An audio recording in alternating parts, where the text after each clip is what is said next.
আমার মায়ের সম্পর্কে আমি কিছু কথা আজকে বলতে চাই। হ্যালো ফ্রেন্ডস, চলে এসেছি নতুন একটা ভিডিও নিয়ে। আমার নাম বিপাশা সাহা।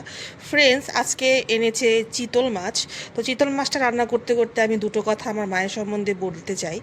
সত্যি কথা বলতে যে আমার বাবা এখন বেঁচে নেই, সেটা তো মোটামুটি অনেক বছরই হয়েছে। মোটামুটি আমার বিয়ে 2 মাস বাদে আমার বাবা মারা গেছে।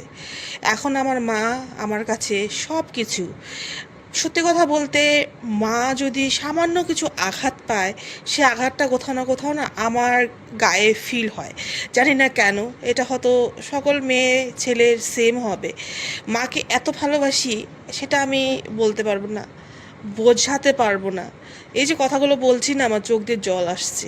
জানি না কেন মায়ের প্রতি এত দুর্বলতা। সেটা তো ছোটোর থেকেই, কিন্তু এখন অনুভব করি বাবা বেঁচে নেই, মা একদম পৃথিবীতে সবাই আমরা আছি, যদিও একা মা, কারণ বাবা নেই। এই বয়সে এসে মা বাবা দুজন যদি একসাথে থাকতে পারতো, আমার মনে হয় যে আমার মা অনেক সুখী সুখী হতো। তো যাই হোক ফ্রেন্ডস, বাবা আজকে নেই, সেটা তো আর আমাদের হাতে নেই, আমরা কিছু করতে পারবো না। মা তুমি ভালো থেকো, সবসময় হ্যাপি থেকো। আর আমরা 4 ভাই বোন মিলে চেষ্টা করব তোমাকে অনেক ভালো রাখতে। লাভ ইউ মা।